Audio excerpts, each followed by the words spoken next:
Attention! SELs! Stop the truck! Stop the truck, please! Don't get on those trucks! Why not? There's something wrong, I know it! Take him away. I won't leave the trucks! Stand down! No! There's something wrong with the brakes! Throw him out! He's drunk! No! I didn't do it! Back up! Don't fight us! Let me go! Secure him! Please! Check the brakes! You don't understand! They're coming for all of you! It's not over! You have to listen to me! Check the brakes!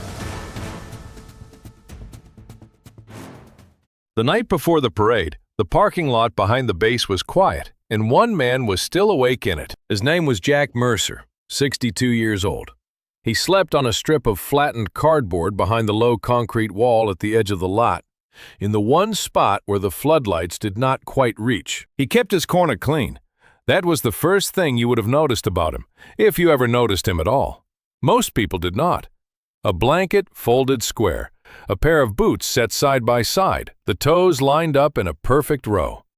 A man who slept outdoors and folded his blanket as though someone were going to inspect it in the morning. Before he lay down, Jack did the thing he did every night. He took a wrench out of his canvas bag and he cleaned it, slowly, carefully, with a rag soaked in oil, until the old steel caught what little light there was.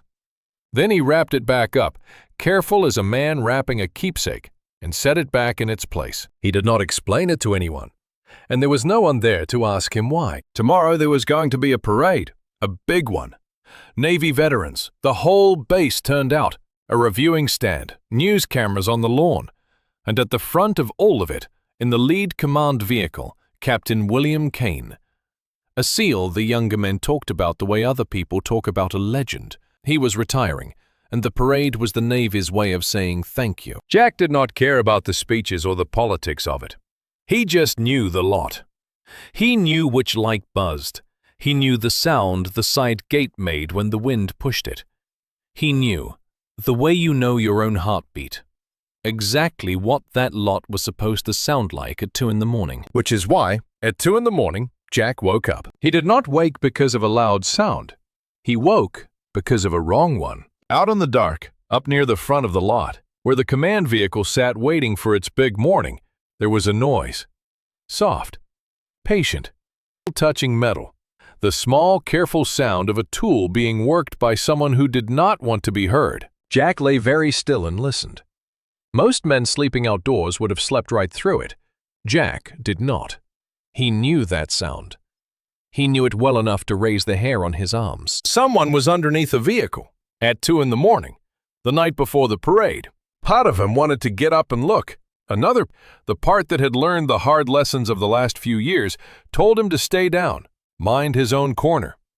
A man like him does not get believed. Jack lay on his cardboard a long moment and listened to his own good sense lose the argument. Then, slow and quiet, the old man lifted his head and turned toward the sound. Up near the front of the lot, in the thin orange light, beside Captain Kane's command vehicle, there was a shape that did not belong there.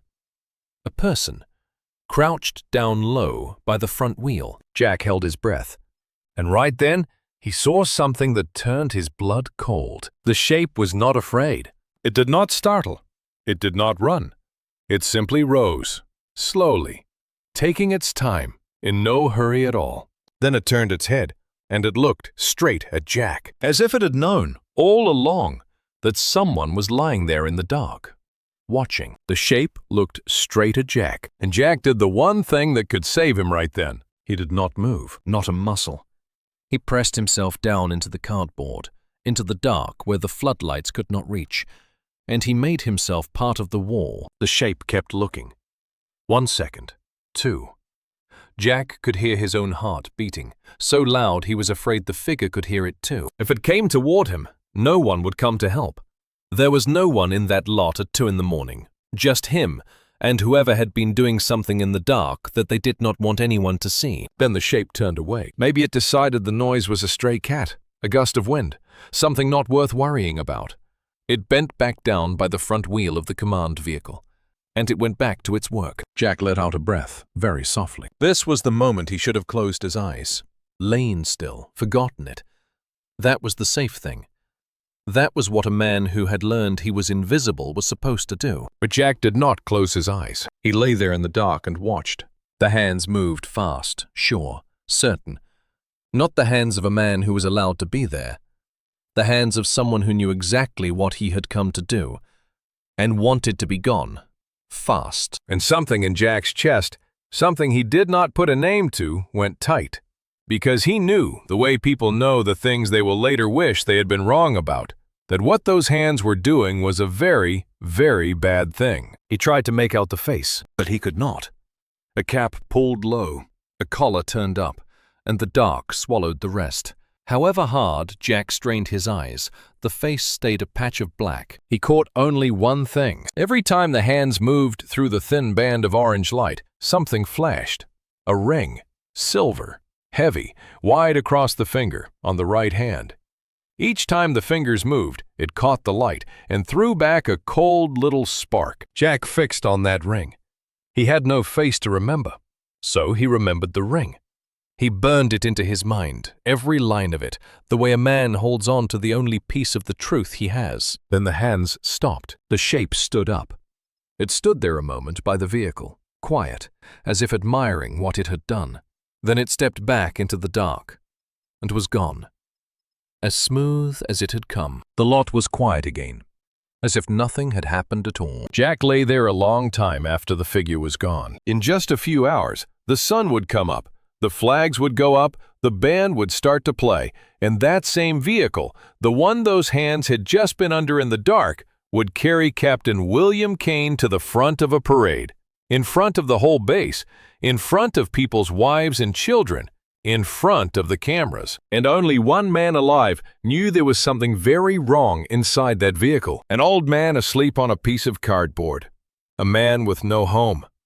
A man who, if he opened his mouth, not one person on that base would believe. He had not seen a face. He had only a silver ring. The sun came up, and Jack Mercer had not slept. He had lain there through the last of the night, watching the sky go from black to gray, wrestling with the thing he knew he had to do. He knew what happened to a man like him, who ran into the middle of a military ceremony shouting. He knew how people would look at him. He knew what they would do to him. But he also knew the sound he had heard. And he knew the silver ring. And he could not lie there on his cardboard and let it happen. He tried to do it the right way first. When the first soldiers arrived, Jack went up to a man at the gate, both hands raised to show he meant no harm. "Someone got into one of the vehicles last night," he said. "Please, check the brakes before anyone drives." The man at the gate looked him up and down. The torn clothes, the worn-out boots. Then he waved him off. "Move along, old man. Today is not a day for begging." So Jack stood there, behind the barrier, and watched the morning roll toward the thing he feared most. Flags. A band. Thousands of people. And the gleaming military vehicles lined up, ready to roll. The SEALs began to step out, ready to board. Captain William Kane walked at the front toward the lead vehicle, and Jack understood that the time to be polite was gone. He slipped through the barrier. He ran up and grabbed the captain by the wrist. "Don't get on that truck!" Kane pulled his hand back, his eyes cold. "Remove him," he said.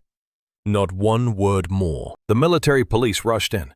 Jack twisted free, threw his arms wide in front of the line of vehicles and shouted. Someone cut the brakes. The crowd turned, and they did not see a man trying to save anyone's life.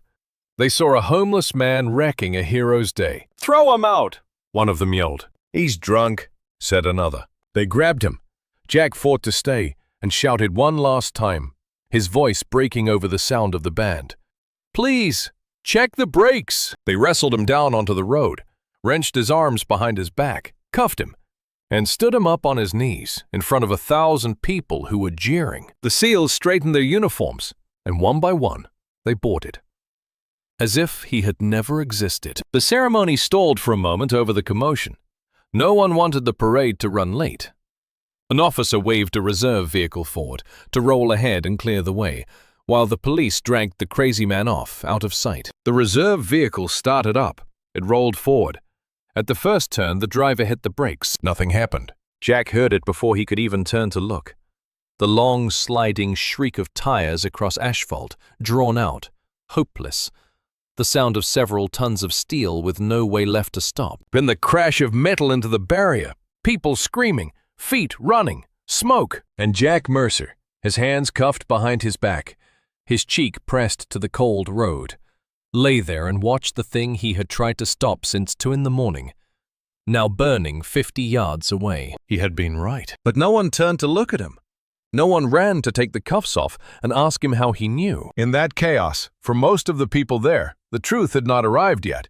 They saw 2 things happen close together: a homeless man storming the ceremony, and then a crash. And in a lot of their minds, those 2 things were not a coincidence. The only man who had told the truth was lying, cuffed on the road, and they were about to blame him for all of it. An old canvas bag hit a steel table with a bang. It was Jack's bag.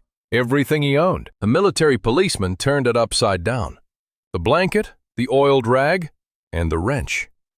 The same wrench he had cleaned and wrapped so carefully only the night before, like a keepsake.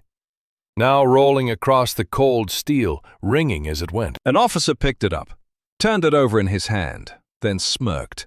"Looks like we found a mechanic," he said. And so it began.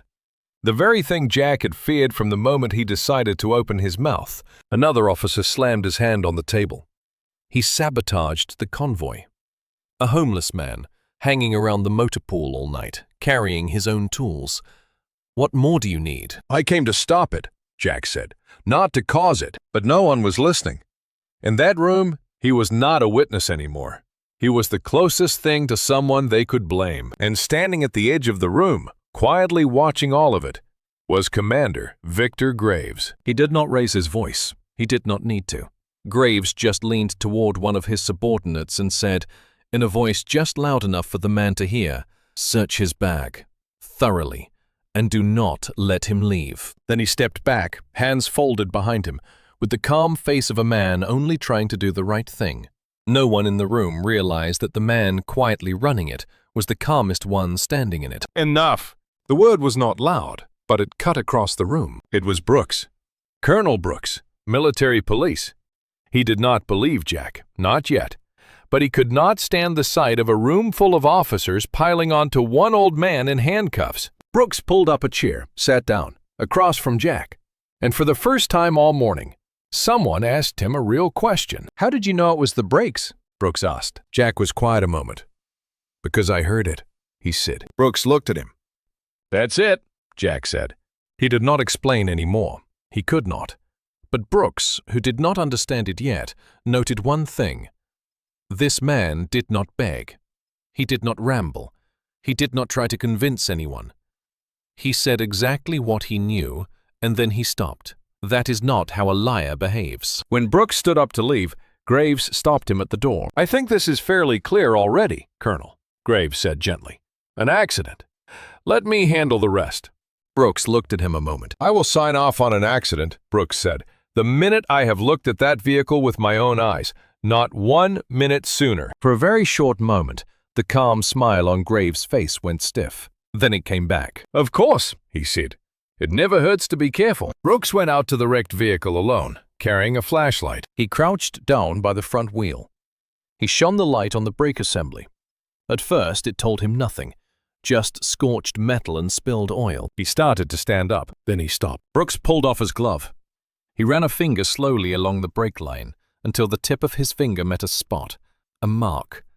Too straight, too clean. He sat there a long time, one hand still on the line, not saying a word. Then he called a technician over. He did not say anything, he just pointed. The technician bent down and looked. Then he straightened up, his face gone pale. "Colonel," he said. "I know," Brooks answered. "That brake line had not worn out. It had not cracked with age.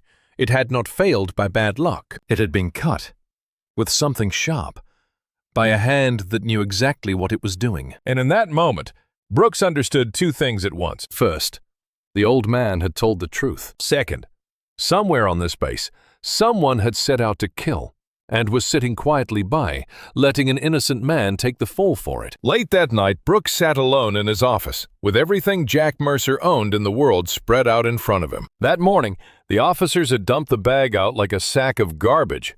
Brooks did not. He took each item out slowly, and the more he took out, the more something did not fit. This was not the gear of a man who slept on the street. The wrenches were arranged by size. Each one wiped clean of oil, not a spot of rust, each wrapped in its own cloth. These were a working man's tools, a man who treated these pieces of metal with more care than he gave himself. And at the bottom of the bag, Brooks found a manual, worn soft at the corners, gone limp from being opened 1,000 times. Inside were diagrams, engines, brake systems, and crowded into the margin of every page was handwriting, small, neat, the notes of a man who had lived with these machines most of his life. And suddenly, everything that had been bothering Brooks all day clicked into place. Why the old man woke at a wrong sound. Why he knew at once it was the brakes, even in the dark. Why he described it all so precisely, using words a homeless man had no business knowing. Because Jack Mercer was not some vagrant who happened to be passing by. He had been a mechanic, and from the way he talked about that vehicle, a very good one. Brooks took the manual to Jack. He set it down on the table, in front of the man in handcuffs. "You worked on vehicles," Brooks said. "This is not the gear of someone who picked it up yesterday." Jack looked at the manual, and for a moment something crossed his face. Not fear, something older than that. Something more like pain. "Long time ago," Jack said. "That's all behind me." "How long ago?" Brooks asked. Jack did not answer.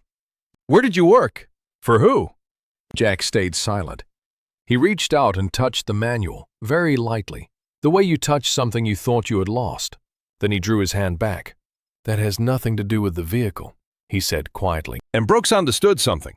This old man was not hiding because he was guilty. He was hiding because there was something in his past, something heavy enough to drive a man this good to leave it all behind and sleep on a piece of cardboard, one wall away from the trade he used to have. The next morning, Graves called Brooks in. "I hear you are still digging into that drifter's background," Graves said. His voice was gentle, as always. "You are wasting the military's time on a madman, Colonel. The file should be closed." "A cut brake line does not close its own file, Commander," Brooks answered. The two men looked at each other a long moment, and for the first time, Graves did not smile. That night, Brooks did not go home. He sat with the worn manual, turning each page of small, neat handwriting, and on the last page, pressed flat into the spine, he found something. Not a diagram, not a note, a faded stamp. The kind of stamp Brooks had seen 1,000 times in his life, the kind that gets put on the papers of one place only. This manual was military. Brooks leaned back in his chair and looked at the name scrawled inside the cover. Jack Mercer. He was not looking at a homeless man anymore. He was looking at a question. Who was this man, really? And why had no one on this entire base ever recognized him? The next night, Brooks did something no other officer on the base would do. He took the cuffs off Jack, and he walked the old man out to the motor pool, to the wrecked vehicle sitting under the overhead lights. Jack stopped a few steps short of it. He did not come closer. Brooks thought he was afraid. He was not. Jack was looking at the machine the way a man looks at something he once loved and made himself walk away from. "I need you to look at it," Brooks said. "You are the only one here who knows what to look for." Jack stood still a long moment. Then, as if every step weighed 100 pounds, he came closer, and something strange happened. The moment Jack's hands touched the machine, the homeless man was gone. All that was left was a craftsman. He did not need a flashlight. His fingers traced the brake line like he was reading a language only he could read. He spoke, quietly, almost to himself, in words Brooks only half understood. He pointed out the cut. He said what kind of tool had made it. He said how long it would have taken. He said the cut had been timed to hold for a little while, then give out at speed, at the most dangerous spot of all. Brooks stood and listened, and for the first time, he truly understood who he was standing next to. This man did not just know how to fix vehicles. He knew these machines from the inside out, the kind of knowing you do not pick up at a corner garage, the kind you only get after many, many years living with the vehicles of the military. That afternoon, Brooks had run the name Jack Mercer. The name was real.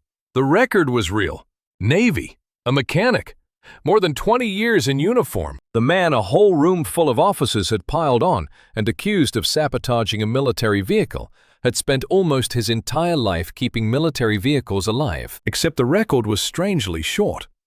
As if more than 20 years of a man's life had been squeezed down into a few dry lines, and then forgotten. Brooks made a note of that and set it aside. He had a more urgent question right now. When Jack drew his hands back from the machine, he stood still a moment, looking at his own oil-stained hands as if he did not recognize them. "How long has it been since you touched a vehicle?" Brooks asked gently. Long time, Jack said. The same answer as always. And Brooks did not push, because he could see it plainly on the old man's face that between those two words, long time, was a whole story Jack was not ready to tell. A story big enough to push a man this good out of his trade, out of the service, and out onto the street. "One more thing, Colonel," Jack said, as Brooks turned to go. Brooks stopped. "The person who did this," Jack said, "he is no amateur. He is no petty thief sneaking in at night. He knew exactly where to cut and how to make it look like an accident. That kind of thing is only taught in one place." Jack looked up, straight at Brooks. "Whoever cut that line," he said, "he is one of yours." And in that cold motor pool, the two men stood in silence, sharing the same thought that had just landed in both their minds at once. The killer was not hiding somewhere out there. He was inside this base, wearing the same uniform they wore. And tonight, he was probably sleeping a few barracks away. Step away from that cold motor pool for a moment, because to understand what really happened, you need to meet one more person. His name was Ethan Kane. If you asked anyone on that base about Ethan Kane, you got almost the same answer every time, and it came with a smile. He was Captain William Kane's son, not by blood. Kane had taken him in when he was a boy, after his birth parents died. And Ethan had grown into exactly the kind of man any father dreams of getting to call his son. He was an outstanding SEAL, one of the best the unit had ever had, but not the kind of good that makes people resent you.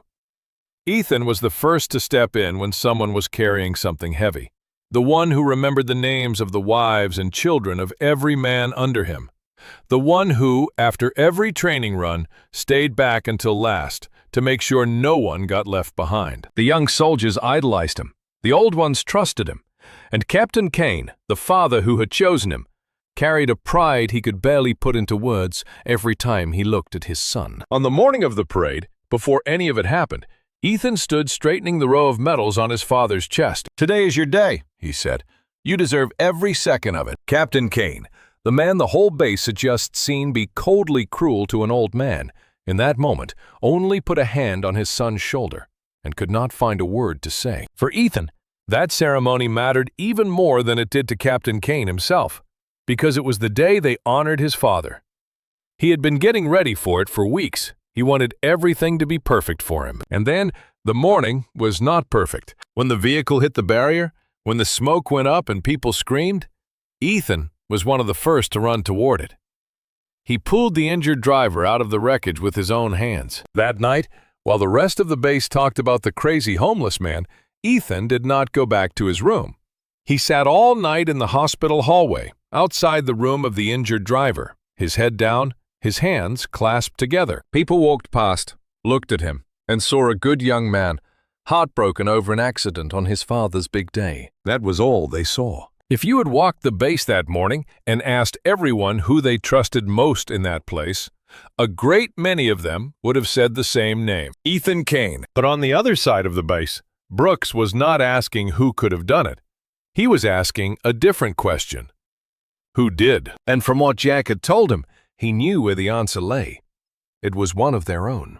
Someone trained, someone everybody trusted. The next morning, something was brought to Brooks's desk. The thing that whole chaotic parade morning had captured by accident from dozens of cameras and phones in the crowd. The footage. And somewhere in all those images was the one thing Jack had never gotten that night. A clear look at the hand wearing the silver ring. It took almost a full day. Hours of footage run back and forth from dozens of cameras and phones in the crowd. Then a technician stopped on a single frame and called Brooks over. On the screen was a very short moment. A hand, in the chaos of that morning, laid on the side of a vehicle. Half a second. But it was enough. On one finger of that hand, catching the sunlight, was a ring. Silver. Heavy. Wide across the finger. Brooks sent for Jack. He said nothing. He just pointed at the screen. Jack looked, and for a moment he could not speak. "That's it," he said quietly. "That is the ring. The one detail he had. The thing a whole room of officers had thrown out like the raving of a madman. And there it was, on the screen, plain as day. Jack Mercer had been right. About all of it. But a ring is not a face. Brooks looked at it a long time, and he realized he had seen this kind of ring before. More than once. It was not a wedding band, and it was not something you bought in a shop. It was the kind of ring a certain group of men on this base wore. Something you had to sweat to earn. A sign that you belonged somewhere. The list of men who wore that ring was not long, and as Brooks ran down that short list in his mind, he stopped at one name, and he wished he had not stopped there. Ethan Kane, the son the whole base loved. The man who, only the night before, had sat up all night in a hospital hallway for someone he did not even know. Brooks pushed the thought out of his head. Ridiculous. Impossible. Dozens of men wore that ring. But he had been an investigator too long to let himself skip a name just because he liked the man who carried it. When Brooks said he needed to speak to every soldier who wore that ring, including the SEAL team, the room changed at once. Graves was the first to speak. "You mean to drag Captain Kane's entire SEAL team into an investigation over a blurry ring in a video?" His voice was gentle, as always, but there was a thread of steel under it now. "Do you have any idea what that would do to their morale? To Captain Kane himself?" "I am investigating a murder, Commander," Brooks answered. "I do not get to choose whether that ring is on the hand of a man I like or a man I do not." Graves looked at him a long moment. Then he smiled, the calm smile back in place. "Suit yourself, Colonel, but be careful. There are doors that, once you knock on them, never close again." That night, Brooks sat looking at a photograph. In it, Ethan Kane was smiling, one arm around his father's shoulders, and on the hand resting on Captain Kane's shoulder, small but impossible to mistake, was a silver ring. Brooks did not want to believe it. This whole base, if it knew, would not want to believe it either. But the most beloved man in that place had just stepped, quietly, without a sound, onto the suspect list of a murder. Then the investigation turned in another direction, a direction that let almost everyone breathe easier, because Ethan Kane was not the only man on the base who wore that ring. There was a man named Russo. Russo wore the same ring. But unlike Ethan, Russo was not a man everyone loved. He had a thick disciplinary record, a short fuse, and most of all, he had a reason to hate. 6 months earlier, Captain Kane himself had signed the papers that ended Russo's career. One mistake, one hearing, and Russo was pushed out of the only life he had ever poured himself into. He had left that room, by several accounts, swearing that Kane would pay for it. For most people, that was more than enough of a story. A man Kane had ruined, a threat, and a ring, just like the one in the footage. And there was one man especially eager to see the suspect list stop right there, at the name Russo. "I do not want to get ahead of myself," Graves said to Brooks, his voice full of concern. "But if I were you, I would take a very close look at that Russo fellow. People do not forget a threat like that." Brooks made a note of it. Russo was a good suspect, maybe a little too good. When Brooks brought Russo in, the man did himself no favors. "Am I glad it happened?" Russo growled, his fists clenched on the table. "Yes, I am glad. He took everything from me. But you really think I could get into a military motor pool and cut a brake lane? I could not tell you a brake lane from a fuel line." He was angry. He was bitter. He had a motive. He had the ring. For the whole base, that settled it. They had their man. And more than that, it was not Ethan Kane. The base let out a long breath of relief. The captain's son got to be the captain's son again. Only one man did not breathe easier. Brooks showed Jack the footage one more time, along with a photo of Russo, just to confirm it, just to close the file. But Jack kept staring at the screen, at the hands in the footage, the way they moved, fast, clean, without a moment's hesitation. The way a man moves when he knows exactly what he is touching, and has been trained to do that exact thing. Then Jack said something that stopped the whole room cold. This person was trained, Jack said. These hands knew what they were doing. Brooks looked at him. So? Jack looked up. So your man Russo just told you he cannot tell a brake line from a fuel line. And I believe him, because the hands in this footage are not the hands of an angry man sneaking in at night. They are the hands of someone who knew the work. The room went silent. The man in the footage was no bitter amateur. He was someone trained, someone who understood exactly what to do to that machine. And the short list of men who both wore that ring and were trained to that level got shorter still. It had just narrowed in a way that chilled the blood, back to the one name everyone had just been so glad to cross off. After that night in the motor pool, Brooks could not sleep anymore. The list had narrowed down to one name he did not want to think about. So he did what an investigator has to do, even when he does not want to. He went looking for evidence. Every gate into the military motor pool kept an entry log. Who came in, who went out, and when. If someone had slipped into the lot at 2 in the morning, there should have been a line recording it. Brooks opened the log for that night, and it was spotless. No one in or out after midnight, not one unusual line. But Brooks had been doing this job too long. Something that is too clean is sometimes the dirtiest thing of all. He looked closer, and he found it.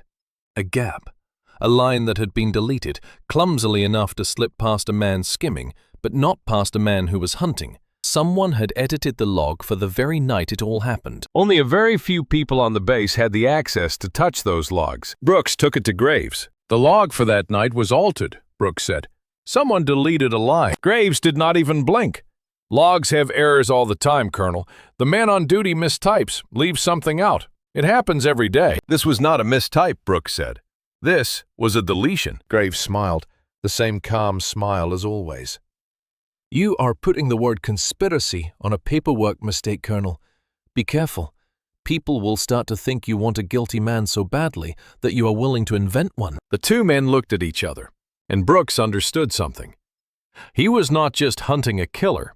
He was hunting a killer that someone else was working hard to hide. The question left was, who was lying? The answer came from somewhere no one expected. A young soldier came to see Brooks.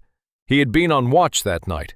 He had stayed silent for days because what he was about to say he did not want to believe himself. I saw someone that night, he said, his voice shaking. Near the vehicles. I did not report it because he was not the kind of person you report. He belonged here. I figured he had some reason to be there. What did he look like? Brooks asked. The young soldier swallowed hard. A SEAL, he said. I saw the ring. And I saw him walk away from the row of vehicles toward the SEAL quarters. So there it was. The log said no one. The soldier said someone. One of them was lying. And the log had been deleted. The paper was the liar. The young soldier was not. A SEAL, wearing the ring, at the motor pool on that very night. Brooks sat a long time with everything that was now in his hands. The trained hands, the silver ring in the footage, the log someone had erased to cover for it.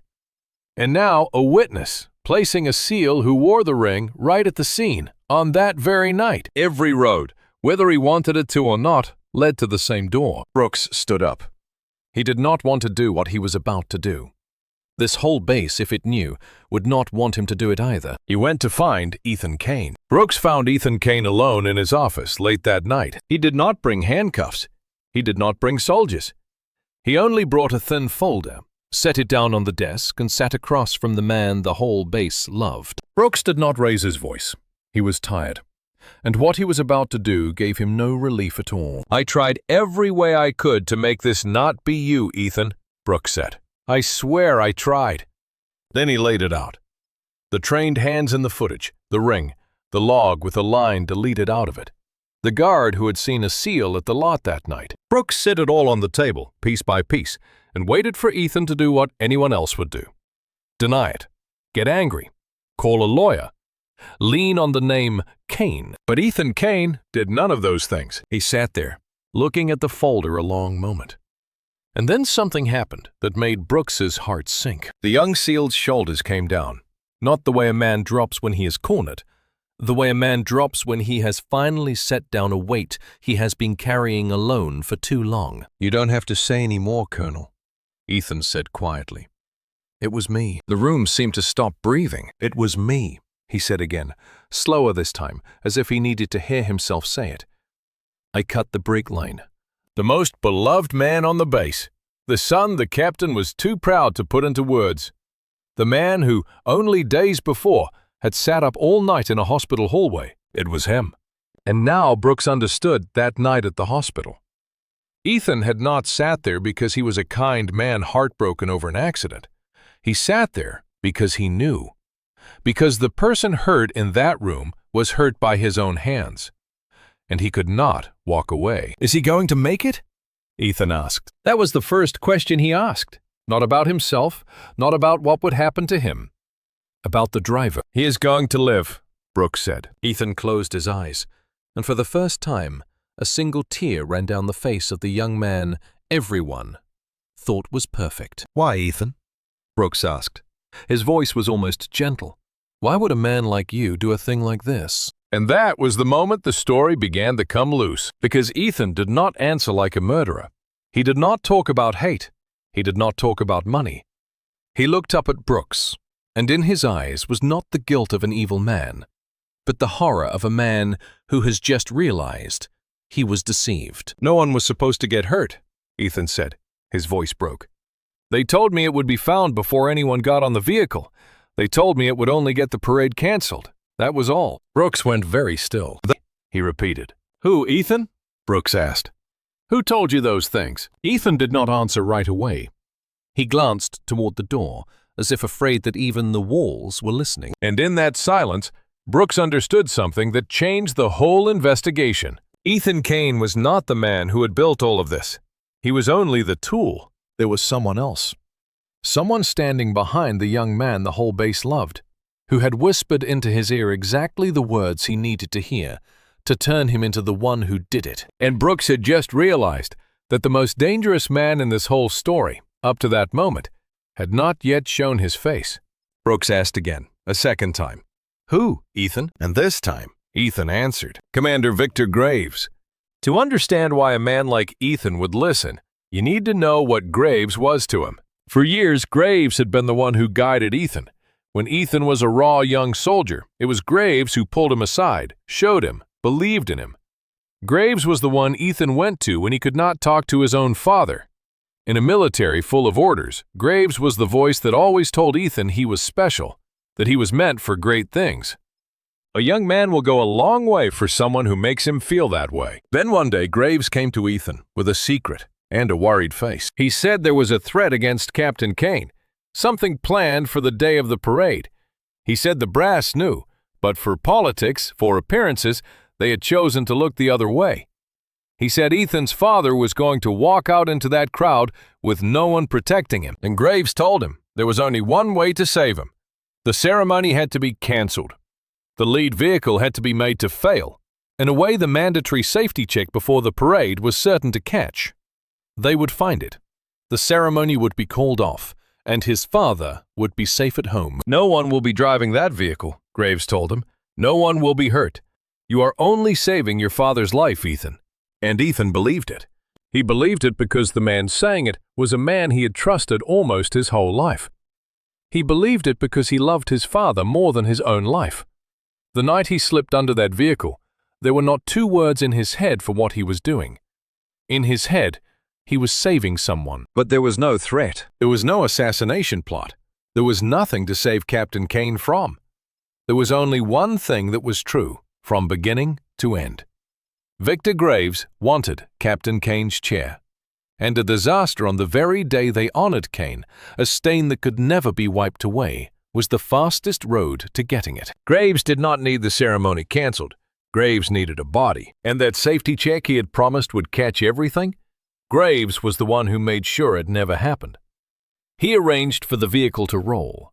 He turned a son's act of love into his own murder weapon. Ethan sat there in the office, and Brooks watched him understand all of it, one layer at a time, like a man discovering that his wound is far deeper than he thought. He had not just done a terrible thing. He had been turned into a knife by a man he loved.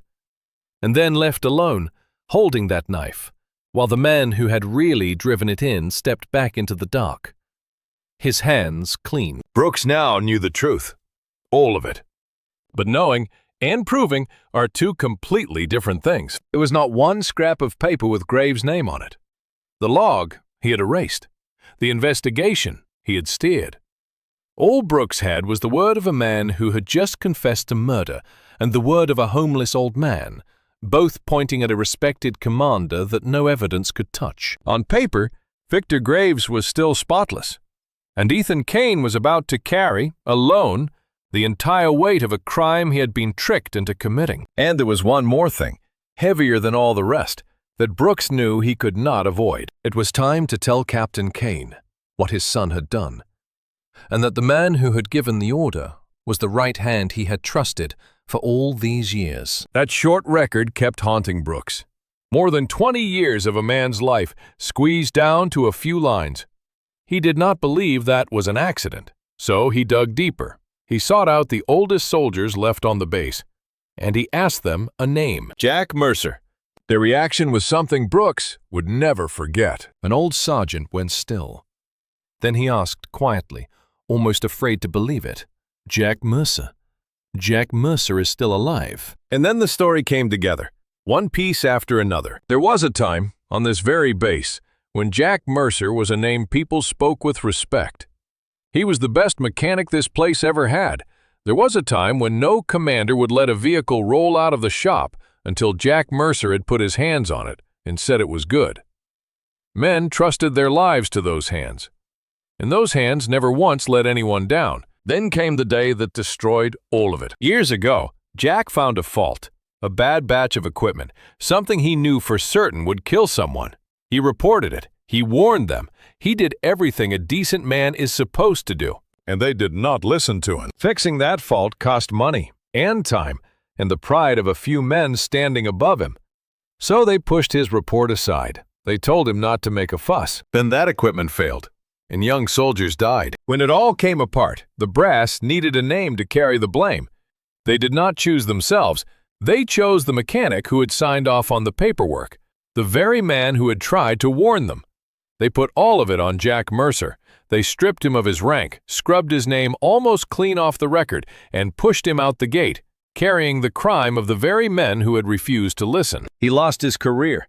He lost his family. And in the end, he lost a roof over his head.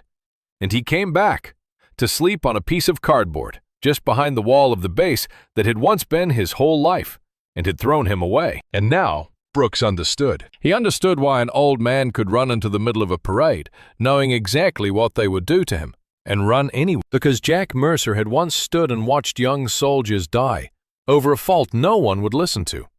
Once in a lifetime was more than enough.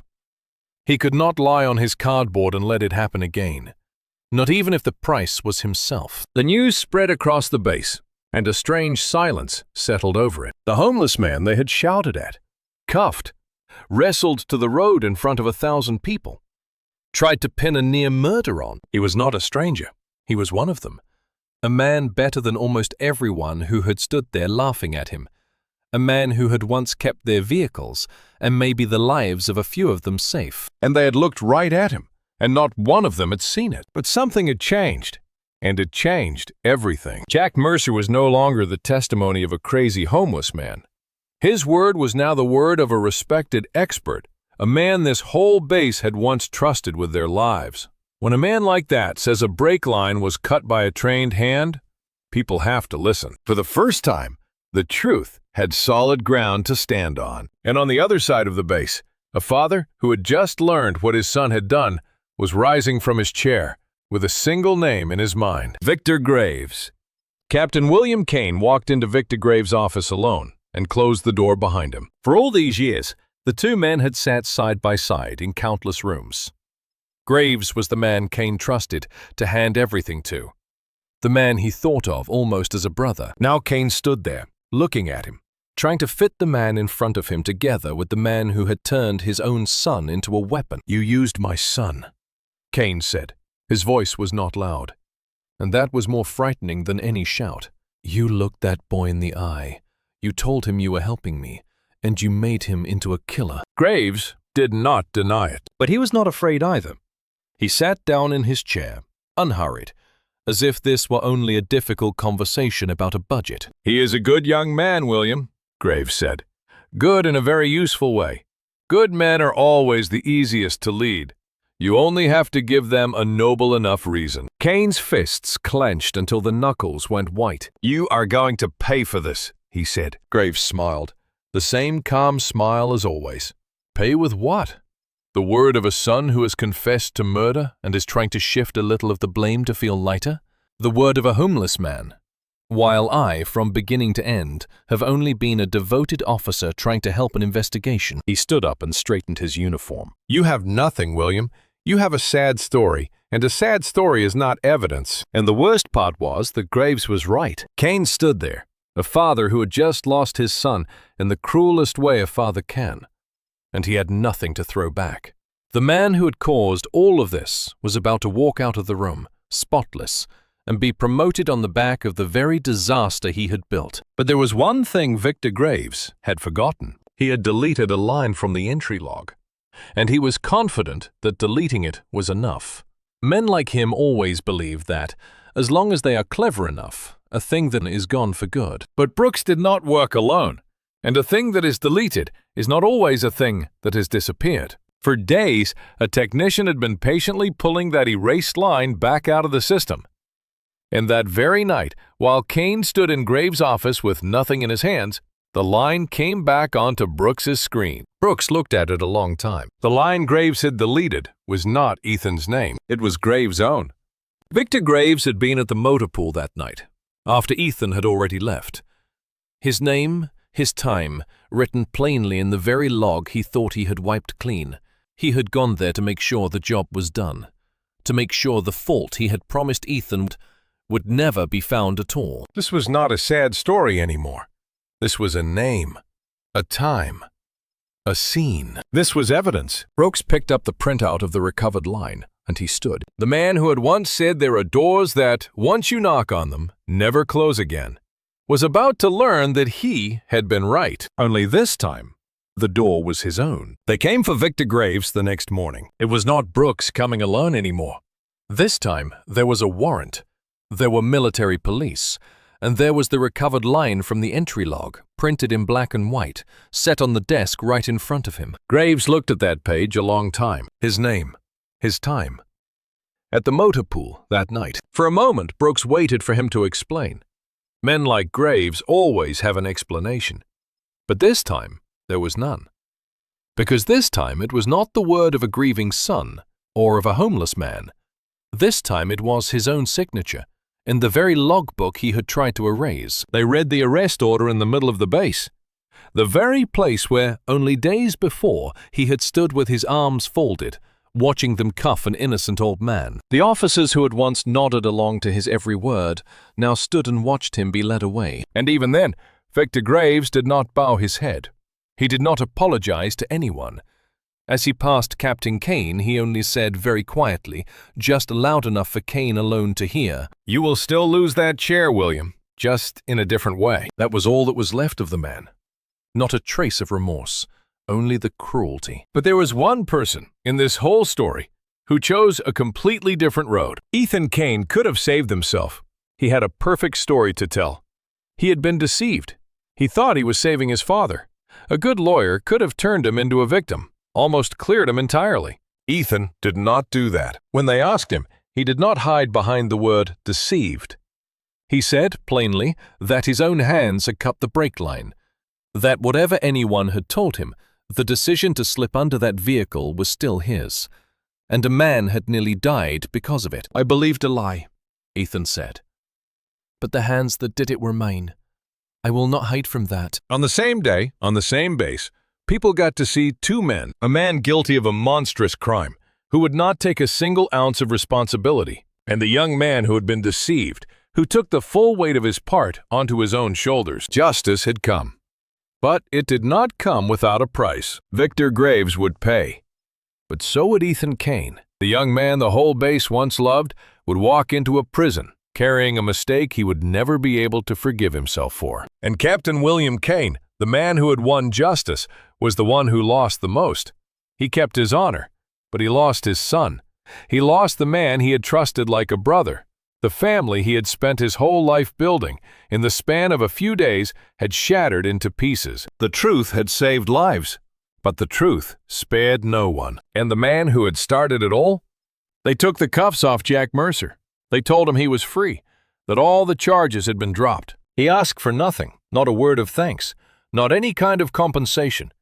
He just picked up his old canvas bag with the carefully cleaned wrench inside it and walked quietly back out the gate, back to his wall and his piece of cardboard. He had done the thing he came to do.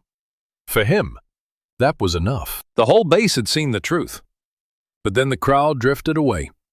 People still had their own lives to live, and in a short while, the name Jack Mercer sank back into being forgotten, the way it always had. But not by everyone, because 1 year later, on this very base, they would hold another parade. And this time, everything would be different. 1 year passed.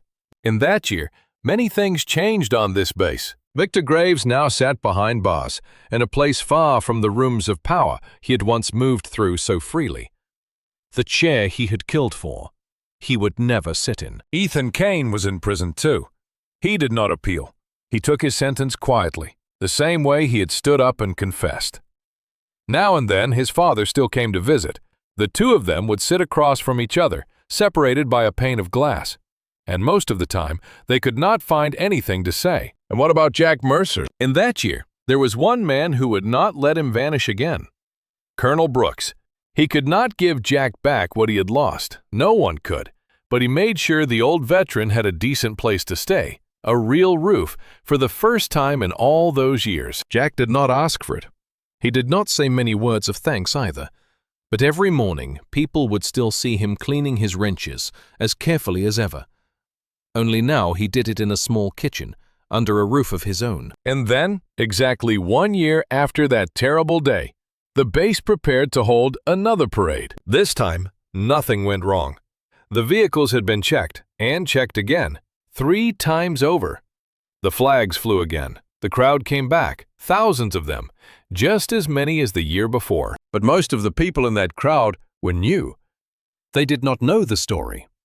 To them, this was just a fine day for a ceremony. And at the very edge of the crowd, an old man stood quietly by himself. His clothes were tidier than the year before, but he was still the kind of man whose eyes slide past without stopping. Not one person in that new crowd knew that the man standing right beside them was the same man who, 1 year before, had knelt on his knees on this very square, in the jeers of 1,000 people. He had not come to be seen. He had come, perhaps, only to see for himself that the parade went exactly as it should, safe, whole. The ceremony he had given everything a year before to save. On the main stand, Captain William Kane rose to his feet. The past year had carved itself into his face. He was thinner, quieter. People assumed he was standing up to begin his speech, but he did not look toward the microphone. He did not look at the waiting crowd. His eyes were moving slowly across the whole sea of people, as if searching for someone. One single person. Captain William Kane stepped down from the stand. The announcer faltered. This was not in the program. A captain, at the very peak of the ceremony, was supposed to walk to the microphone. Instead, he walked down the steps, straight into the crowd. A murmur spread. Where is he going? Every eye, every camera turned to follow him. Kane did not stop. He moved through the sea of people, and the crowd parted in front of him, not understanding why. He passed the rows of honor seats. He passed the senior officers. He passed a whole line of SEALs in spotless white uniforms, standing at attention. He did not stop for any of them. He kept walking, straight on, toward the place no one bothered to look, toward the far end of the crowd, toward the edge. And at that edge, Jack Mercer realized the captain was walking straight toward him. For a moment, the old veteran went rigid, because the last time this man had moved toward him was the day he was wrestled to the road. The last time these eyes had looked at him, they were cold as ice, and said only 3 words: remove him. A part of Jack, the part that had learned the world always turns its back on him, almost wanted to step away. But he did not step back. He stood there, the way he always stood there, Captain Kane stopped, right in front of him. The whole base held its breath. Thousands of people, not one of them understanding what was happening. They only saw their captain, the hero of the day, cross past all of them to come and stand in front of a ragged old man no one knew. And this time, Kane did not look at him with the cold eyes of a year ago. This time, he looked at Jack Mercer a long time, looked him straight in the eye. As if, after all this time, he was finally truly seeing the man standing in front of him. Jack stood under that gaze. He did not lower his head. He did not say anything. He had never come here to wait for anything. The two men stood there, facing each other, in the middle of a crowd gone utterly silent. The man who had once ordered him dragged away, and the man who had been right from the very beginning. Then Captain Kane turned around. He faced the whole sea of people waiting and holding its breath. Thousands of eyes, dozens of cameras, all of them fixed on him, and on the old man standing quietly at his side. And Captain William Kane began to speak, loud enough for everyone to hear. "The man standing beside me," Captain Kane said, his voice carrying across the square. "You do not know his name. A year ago, most of you saw him, and you jeered at him." The crowd went quiet. "1 year ago, on this very square, this man tried to stop me from boarding a vehicle he knew someone had sabotaged. He had no proof. He had only the truth. And for that truth, you called him a madman, a drunk. They cuffed him and wrestled him down onto this very road in front of all of you." Kane paused a beat. "And now I'm going to tell you who the man we treated that way really is. His name is Jack Mercer. He served in the Navy for more than 20 years, and there was a time on this very base when he was the best mechanic this place ever had. There was a time when no vehicle was allowed to roll until these hands had said it was safe. People once trusted their lives to those hands, and then they forgot him. They threw him away, until the night he heard a wrong sound and chose to risk his own life to save people who had never once been kind to him." Captain Kane turned to Jack, and that proud, cold man, the man who had never bowed his head to anyone, did something the whole base had never seen him do. He bowed his head. "I was wrong," Kane said, quieter this time, but the microphone still caught every word. "You tried to save my life, and I ordered you dragged away. 1,000 people were here that day, and the one man who was right was the one man I would not listen to. I have lived with that for a year, and today, in front of everyone, I want to say to you the thing I should have said that very day. Thank you, and I am sorry." Then Captain Kane stepped back, straightened his body, and saluted. A Navy captain, the hero of the day, standing at attention and saluting a ragged old man in front of 1,000 people. For a moment, no one moved. Then, in the front row, a young SEAL stepped forward, and he saluted too. Then another. Then a whole row. Then the entire team. A long line of the finest soldiers there are, in their spotless white uniforms. The men who a year before had boarded their vehicles as if he had never existed, now all stood at attention and saluted the man they had once turned their backs on. And Jack Mercer stood there. He did not cry. He did not say a word. He only slowly drew himself upright, his thin shoulders pulling back, the way a soldier's body never forgets, no matter how hard life has beaten him down. And he raised his hand and returned the salute. The old sailor, after all those years, was still whole inside him. The crowd that had jeered him a year before now broke into applause. But this time, it was not the applause of people watching him being dragged away. This time, it was for him. The story could have ended right there, a beautiful ending. Recognition at last had come. But for Jack Mercer, there was still one more person he needed to see. Someone who was not in the crowd today. Someone behind bars. A young man whose own hands had caused all of it. A few weeks after the parade, Jack Mercer did something no one expected. He went to the prison to visit Ethan Kane. The two men sat across from each other, separated by a pane of glass. One of them had spent his whole life trying to keep a tragedy from happening. The other was the hands that had caused one. Two ends of the same story, finally sitting down to look each other in the eye. Ethan could not lift his head.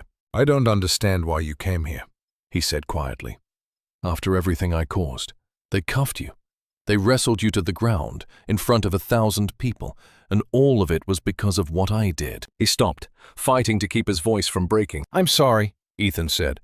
"I know that word does not change anything, but I still needed to say it to you." Jack sat in silence a long while. He knew exactly what this young man was carrying, because he too had once been the man blamed for a death he had tried his hardest to prevent. He too had once been used by men more powerful than him and then thrown away. If there was one person on this earth who could understand Ethan Kane, it was the old man sitting on the other side of that glass. "I forgive you," Jack said. The words were simple. Without a moment's hesitation, Ethan's head slowly came up, not believing his own ears. But Jack was not finished. "I forgive you," he said again. "But forgiveness does not mean it did not happen. A man nearly lost his life. A family was shattered. Those things are real, and they will not disappear just because you feel sorry." Ethan nodded, the tears running down his face. "They deceived you," Jack went on. "I believe that. But the hands that went onto that vehicle were yours. You will live with that every day for the rest of your life. That is the price, and no one can pay it for you." Then his voice softened. "But I will tell you one thing. The man who deceived you, to the very last, would not take a shred of responsibility.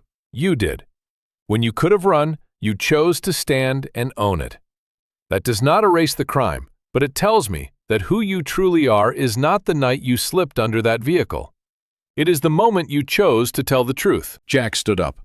He laid his calloused hand on the glass for a moment. "Live a life worth something, so the price you are paying means something," he said. "Do not let it go to waste." Then he turned and walked away. Jack Mercer left the prison and went home to his small house, to his wrenches, and to the peace he had finally found. The story had nearly closed, but there was still one question, a question that even Captain Kane, in a whole year, had never once asked him. The question that perhaps everyone listening to this story is quietly asking too. Why would a man this place had rejected and thrown away be willing to risk his own life to save the very people who had turned their backs on him? And very soon, Jack Mercer would answer that question. Sometime after the parade, Captain William Kane came to Jack Mercer's small house. No uniform, no ceremony, no cameras. Just two old men sitting on the front step, looking out at the last of the day's light. They sat in silence a long while. Then, at last, Kane asked him the thing that had haunted him for a whole year. "There is something I still cannot understand," Kane said. "This place took everything from you, your career, your family, even your home. It turned its back on you and left you out in the street. And yet that morning, you were willing to risk your own life to save those very people. Why? Why would you do that?" Jack was quiet for a moment. He looked at the old wrench in his hands, the thing he had cared for and kept all those years. "I could not be sure," he said. "I had no proof. I only heard a sound in the dark. I did not know if anyone would believe me. I was not even sure I was right." He paused. "But I had once stood and watched young men die, only because no one would listen. And there was one thing I knew for certain. I could never live with myself if I lay on my piece of cardboard and did nothing." He turned to look at Kane. "I could not be sure, but I could not stand by and watch." Kane said nothing, because there was nothing left to say. He only nodded, slowly. The nod of a man who, after a lifetime of giving orders and being obeyed, had finally learned the cost of listening. The two men sat there, in silence, watching the sun go down behind the wall of the base. The same wall that, 1 year before, a homeless old man had slept behind. Only this time, he was no longer on the outside of it. The story of Jack Mercer is not the story of a hero. He had no superpowers. He had no army. He did not even have a home. He had only a pair of ears that listened, a conscience that would not let him look away, and enough courage to act at the moment he was not sure. And that, perhaps, is what this story leaves with us. Doing the right thing almost never comes with certainty. It comes down to a much simpler question. Can you live with yourself if you choose to do nothing? Somewhere in life, every one of us will have a moment when we hear the wrong sound in the dark. A moment when doing the right thing will cost us, and standing still would be so much easier. And in that moment, each of us will choose who we want to be. Jack Mercer chose. And 1 year later, an entire elite unit stood at attention and saluted him for that very choice.